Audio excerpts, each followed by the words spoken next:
What's up, y'all? You know what time it is? It's about to be that time. Did you know that Oda has an intense obsession with numbers, birthdays, and anniversaries? That the answers to the Reverie came to us 5 years after the start of the Reverie? That the names of the 5 Gorosei were given to us exactly 21 years from their introduction in Chapter 233? How about that the East Blue, Dressrosa, and Wano Act 3 were all exactly 100 chapters long? Or how about this?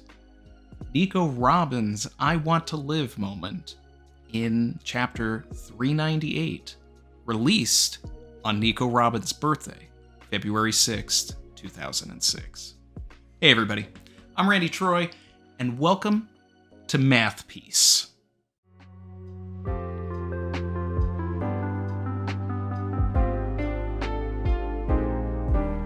Man knows algebra.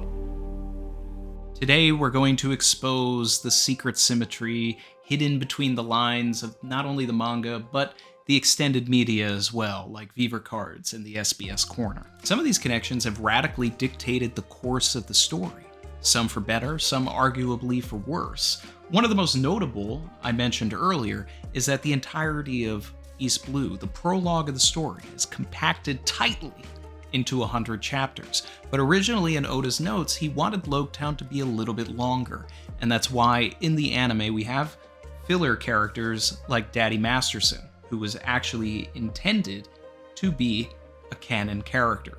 Oda speed ran through Loguetown to hit that perfect number.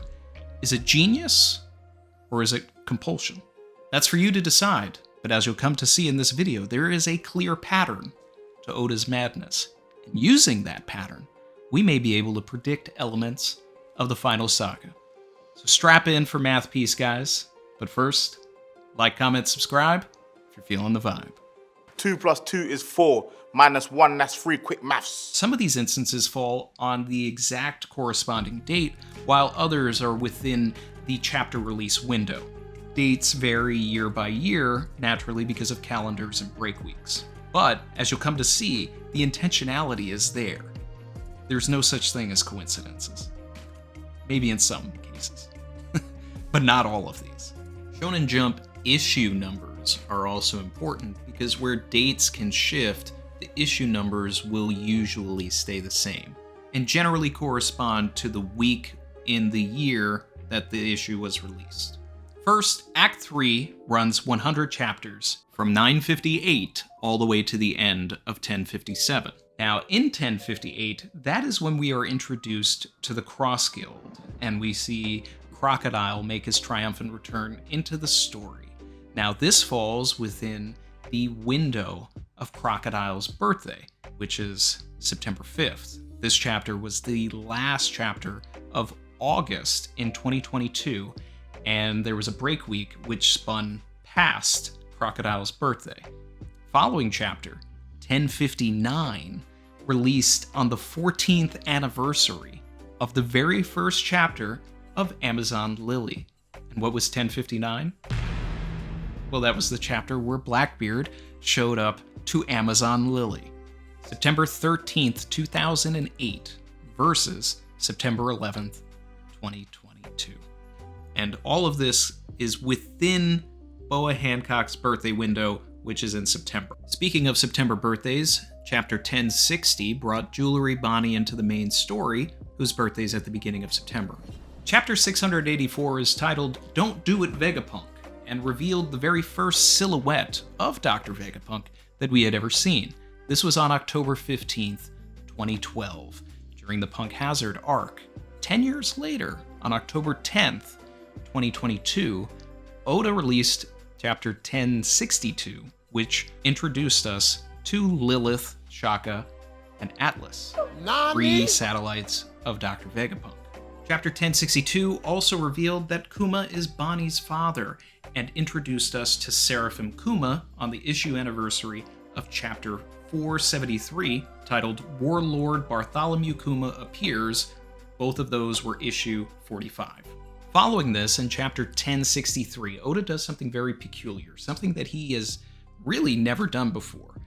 We start an arc, and then Oda decides to remove us from the action of that arc and catch up with Law during the window of his birthday in October. And the first thing that we see is Law being turned into a woman by Doc Q on Doc Q's birthday, October 18th, 2022.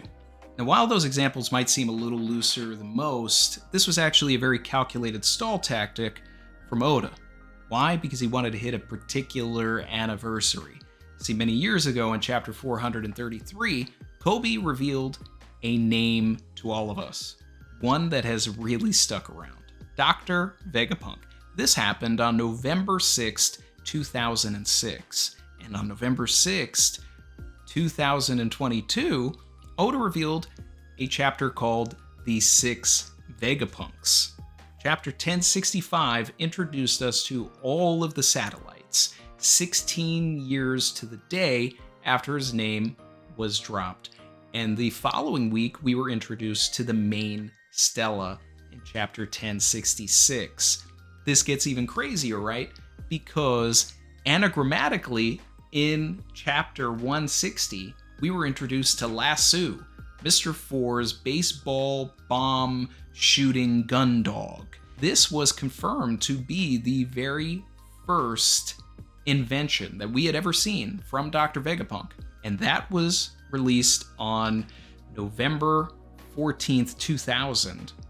And chapter 1066 was November 13th, 2022. 22 years and a day apart from each other. Both chapters were issue 50 of their respective years.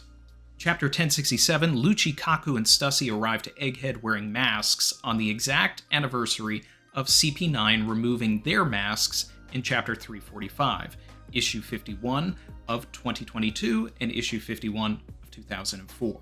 We were also introduced to the ancient robot in this particular chapter, and in 345 you have CP9 asking about Pluton. Is there a correlation? If we find out that the robot is related to Pluton, that'll be another instance of math piece at work. Chapter 1069 saw Lucci transform into his awakened form during Shonen Jump issue 2. Exactly 18 years earlier, in issue 2 of 2005, Lucci used his Devil Fruit for the very first time. Chapter 348, Luffy was so outclassed he couldn't even touch Lucci. In 1069, Oda flipped this by having Lucci not be able to land a hit on Luffy. Chapters 1069 and 1070 contain Luffy and Lucci's first post-time skip fights on the anniversary of their first fight pre-time skip in chapters 348 and 349. Cook. Just as we caught up with Law during his October birthday window, we caught up with Kid during his January birthday window, and he told us that he was going to Elbaf in 1071. The chapter ends with Garp saying that he's going to go to Hachinosu to rescue Kobe on the anniversary of the Ace versus Blackbeard fight. Considering how these two fights would come to mirror each other, this had to have been on purpose. This is Garp saying that he's not going to allow what happened 16 years ago to happen again. What this says to me is that Oda is setting Garp up to be the post-time skip Ace. Two members of Luffy's family, both of them captured by Blackbeard. Nefertari D. Vivi, after being completely absent from the main story for almost 5 years, finally made her return in chapter 1074 to reveal that she was with Wapol and Morgans. This was the first chapter of February 2023, and Vivi's birthday is February 2nd. Shanks, whose birthday is March 9th, appeared in the very last chapter of February 2023, right before a break week would push the next chapter past his birthday. This was the chapter where we see Shanks on Elbaf with Dorian Brogy. In issue 17, chapter 1079, March 27th, 2023, Dorian Brogy used Hakoko Sovereignty against the Kid Pirates as like a teabag finisher. In chapter 129, Dorian Brogy used Hakoko Sovereignty for the first time against the Goldfish in Little Garden on March 27th, 2000. Issue 17, 23 years to the day they used their signature move. You cannot make this stuff up. You can't keep getting away with it! Sentomaru, whose birthday is March 14th, returned on March 12th in chapter 1077 after being largely absent for several chapters after his fight with Lucci. Did Oda wait until 1077 to bring him back for his birthday? Or is it just coincidence? 1081 was the last chapter of April and had the Garp versus Kuzan fight right before Garp's May 2nd birthday. The next couple of these are some of the really crazy ones here. The first chapter of the Reverie was chapter 903. That was released on May 2nd of 2018. On May 7th, 2023, Sabo finally sits down with Dragon and Ivankov to lay out everything that happened in Marijoa, 5 years after the start of the Reverie. Fun fact, Sengoku was also at the beginning of 1082, which was right in time for his May 9th birthday. We were reintroduced, Oda'S and all, to Lindbergh in 1083, right in time for his May birthday, and Charlos appeared in the last chapter of May, right before his June 1st birthday, just in time to get turned into a terracotta. Imu was introduced in chapter 906 on June 4th, 2018. On June 4th, 2023, Imu reappears, uses their powers, and kills Nefertari D. Cobra. Exactly 5 years later to the day.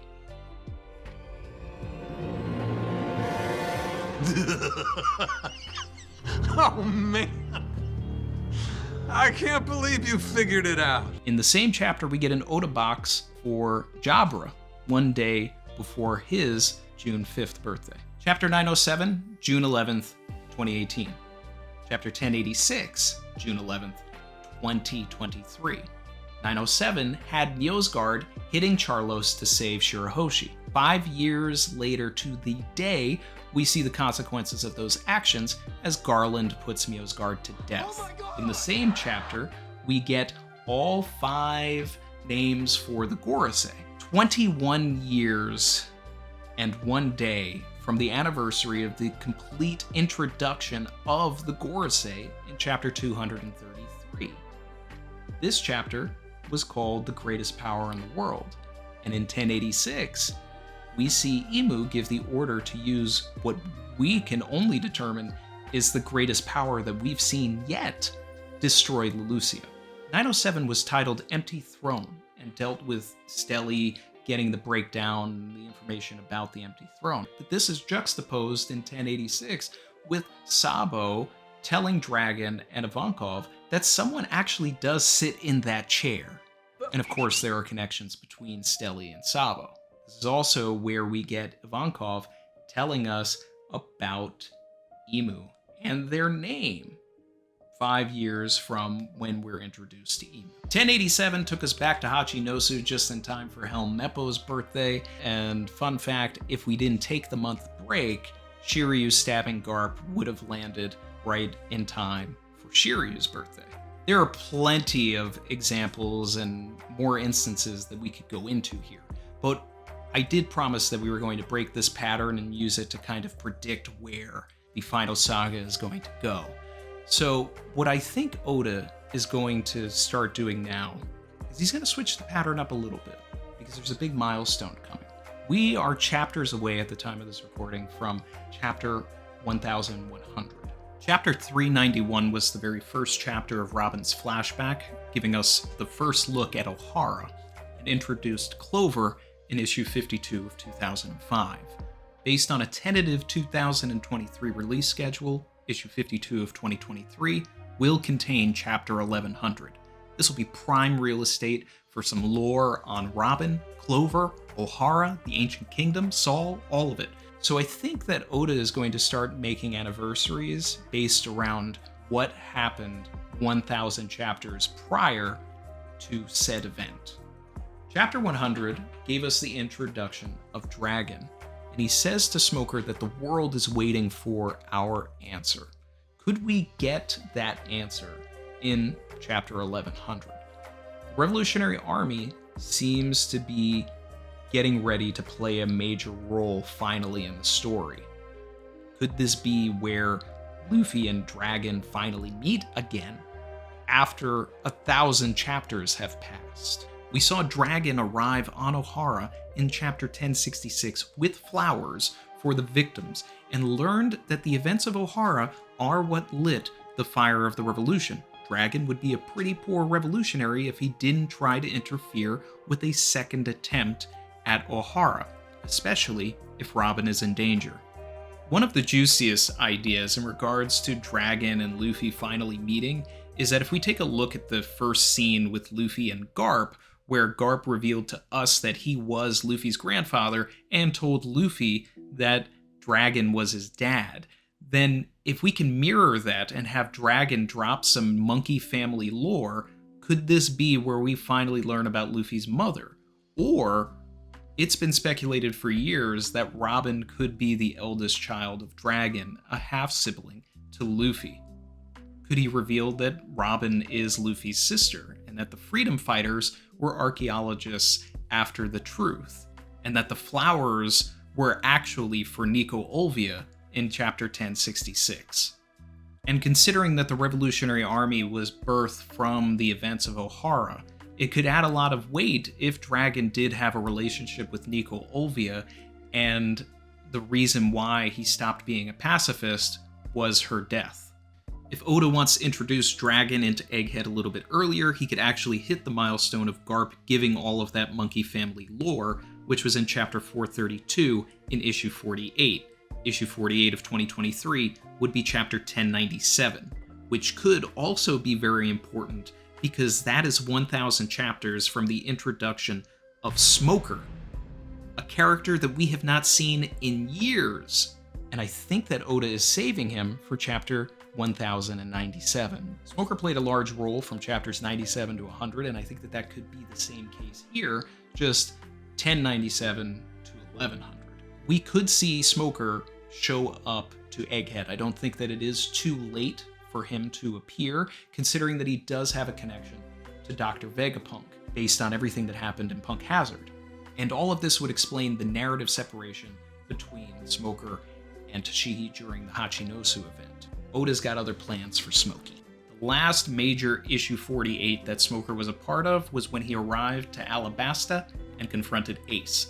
Given Smoker's introduction was so tied to the Revolutionary Army, could 1097 involve Smoker interacting with Sabo, the other fire-powered brother of Luffy? Now, in the event that 1097 gets pushed from issue 48 to issue 49 of 2023, Smoker was still in the following chapter, but the bigger moment was Ace using his Fire Fist against a legion of ships from Baroque Works. Could we see that flipped with Sabo using a gigantic Fire Fist on a legion of marine ships outside of Egghead, letting us know that he and the Revolutionary Army have arrived? Smoker's sense of justice and morality should have him questioning why the Marines are trying to kill Dr. Vegapunk in the first place. Will Smoker finally answer the call to leave the Marines and side with Luffy, who is protecting Vegapunk? The golden rule of arcing a character out is to do it in 3 beats. And if we take this into account for, say, the image in chapter 100 where Dragon stops Smoker from attacking Luffy, and compare it to what we got almost 600 chapters later in chapter 698, where Kuzan stops Doflamingo from attacking Smoker, we have 2 instances where Smoker is once the attacker and once the person being attacked, but we have yet to see him be the protector, and I think that that's the opportunity that we're missing and what we're going to get here. We've also had 2 instances where Smoker has reluctantly let the Straw Hats escape, once during Alabasta, after the events at Rain Dinners, and then at the end of Punk Hazard. So here, what we really need is a moment where Smoker is actively choosing to let the Straw Hats escape. And depending on break schedules, this could actually fall on a couple of different anniversaries. If it's in December, it'll be the anniversary of Smoker denying the credit for what happened in Alabasta, or if it's in January/February, it would fall on the anniversary of allowing the Straw Hats to leave Punk Hazard / his fight with Doflamingo and being saved by Kuzan. I love when things get flipped on their head. I love when images are paralleled. I love when lines go from one person to another. And I would love to see a situation where Smoker echoes Dragon's words when a Marine questions why Smoker is helping the Straw Hats. And he could turn to them and just say, "Who am I to stop a man from setting sail?" Ultimately, Smoker just needs to see that Luffy is the one who is in the right during this situation. And that him being a pirate and going after the One Piece isn't a bad thing. However we get there, it's fine by me. Nefertari D. Vivi was introduced to the story in chapter 103, released on September 6th, 1999. So, September could be a big month for Vivi. We just saw her. We know she's on her way to Egghead with Morgans and Wapol, right? But I actually think that it's going to be chapter 1103 that is going to be the big Vivi chapter. This could be, finally, when she reunites with the Straw Hats. This would also allow her to take part in the Elbaf arc right in time for us to be 1,000 chapters from Little Garden when we first learned about Elbaf, an arc that Vivi took part in and knows the giants. Tying the arc where we first learned about Elbaf to Elbaf itself, could we get to Elbaf in chapter 1115, which would be 1,000 chapters from the very first chapter of Little Garden? Or will we get there a couple of chapters later to tie into when Elbaf was actually mentioned by the giants?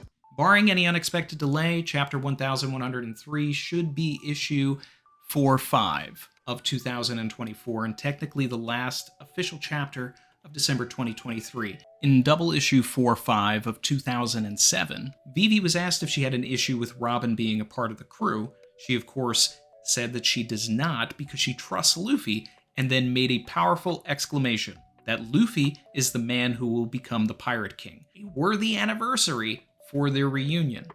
This chapter also saw Smoker staking his pride on catching Luffy. Saul couldn't go back to the Marines after learning about what the government had done. If Smoker is present for any of this lore about the Ancient Kingdom and Robin and all of that, could we see him finally stake his pride on going after the government instead? This will also coincide with Robin's introduction to the story 1,000 chapters prior in 114. So 1114 could prove to be a very big Robin chapter.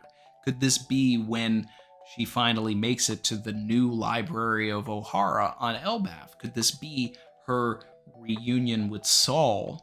If we're still in Egghead, which I'm a bit skeptical about right now, this would be a fun opportunity for her to have an interaction with Saturn and do what Clover never had the chance to do and utter the name of the Ancient Kingdom in front of a bunch of people. If we want to stick with anniversaries, Clover talking to the Gorosei about his theory, about the Ancient Kingdom, right before he's about to utter the name and gets shot, is split across issues 4-5 and issues 6-7. Both of those are double issues. They are the first and last chapters of each year. And this year, that would be chapter 1103 or 1104. Either of those could be Robin announcing the name of the Ancient Kingdom. It doesn't matter what your name is! Alternatively, if we're on our way to Elbaf, set to arrive by 1115, this could be a good chapter for Vegapunk to expand upon his relationship with Saul. We were told and hinted things by Shaka, but we weren't directly given information from the source, and that could be a great opportunity for a conversation between Stella and Robin. Crocodile was name-dropped in chapter 113. We saw his silhouette while he was talking to Sanji in Little Garden in chapter 126. 1113 and or 1126 could both be very big Crocodile / Cross Guild chapters. Could be when they make a move. Will we see them in Elbaf? Unlikely, but I think anything is possible, and would create some fun parallels, 1,000 chapters from Robin and Crocodile working together. Not to mention Crocodile's birthday is at the beginning of September, so we could be seeing Crocodile very soon, maybe catching up with what happened between the Cross Guild and the Seraphim. And an interesting note is that Moria's birthday is also in September, and Oda deliberately has avoided showing us what happened to Moria. Will we finally see where he is and what he's doing in September of 2023? Given Perona's connection to Mihawk and the amount of warlords that are in the Cross Guild, will Moria show up to Empty Bluffs with Perona, just in time to interact with his Seraphim at the same time that Crocodile is seeing his? Oda has been giving a lot of screen time to the Blackbeard pirates lately, but one particular member has been very absent, and that is Lafitte. The last time that we saw Lafitte was in chapter 803 in issue 46. If Oda wants to wait for an anniversary, issue 46 would be chapter 1096 of this year. Lafitte is the only member of the Blackbeard Pirates whose devil fruit has not been confirmed to us yet, and if Lafitte was actually on that ship outside of the shores of Egghead, maybe 1096 is when we learn this information. But fueled by all of these patterns and connections, I now believe that Blackbeard will be one of, if not, the main antagonist of the Elbaf arc. Right after Little Garden, at the beginning of Drum, in chapter 133, Dalton name-checked Blackbeard. That was our first introduction to him. We wouldn't see Blackbeard's face until we got to Jaya in chapter 223, but he was still a lingering force as early as 133. So I expect 1133 to be a big Blackbeard chapter. Now, it's a bit far away from the action, so taking into consideration some of the other chapter numbers, 1123 would be 900 chapters from his introduction in Jaya. 1223 would be 1,000 chapters from Blackbeard's actual introduction. Could that be when we're dealing with him in Laugh Tale? Who knows? But I think it's also important to focus on dates. Chapter 113, released on April 24th in the year 2000, and chapter 223, released on March 25th, 2002. So March and or April could be when we see Blackbeard make a move. But why I say that Blackbeard really should take a part in Elbaf to begin with is because in an SBS, Oda revealed that Blackbeard's hobby is archaeology. And now with all of the books from Ohara sitting on Elbaf, it is an archaeological goldmine that Blackbeard should not miss out on. It's only right that he plays a role in the arc that is dealing with the spiritual successor of the Library of Ohara. Now, if Wapol ends up staying in the story as some sort of tag-along with Vivi, then it could be really interesting if Blackbeard does show up on Elbaf and Wapol is there, because we could see his PTSD reactions and his animosity flaring up from Blackbeard's attack on his home kingdom. Could we finally get a reason for why Blackbeard attacked Drum in the first place? Because we still don't know that information. A fun idea and a way to tie everything together, and this is where, let's really get into math piece, right? Blackbeard wanted to be one of the 7 warlords of the sea. But the only way to become one of the 7 warlords is if there are not 7. You have to subtract 1 from the 7. -1, quick maths. And then once there are 6 warlords, then you can take that position. We already saw Ace investigating Alabasta because there was some sort of a connection to Blackbeard. What if Blackbeard reveals that he was targeting Crocodile the whole time? And what if there is a relationship between Wapol and Crocodile that has yet to be uncovered? Based around Wapol's hatred and animosity towards Cobra, could he have been funding Project Utopia?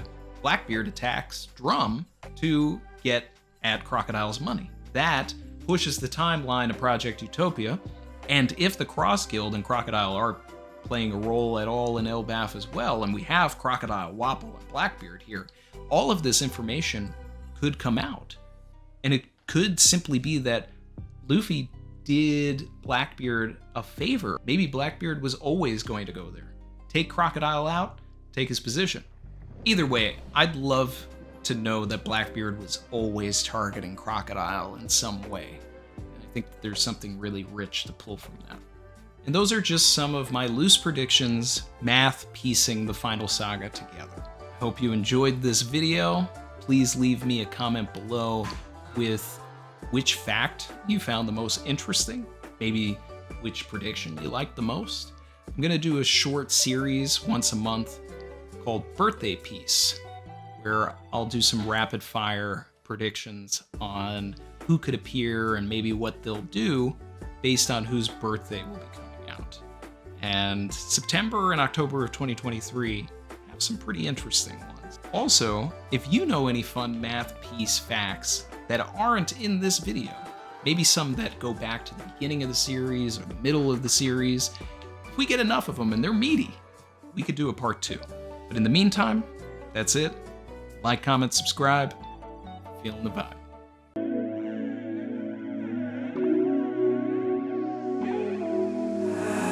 I've been swimming deep, deep. Savage. Man got for maths. I was alright, I did good still. I got like D.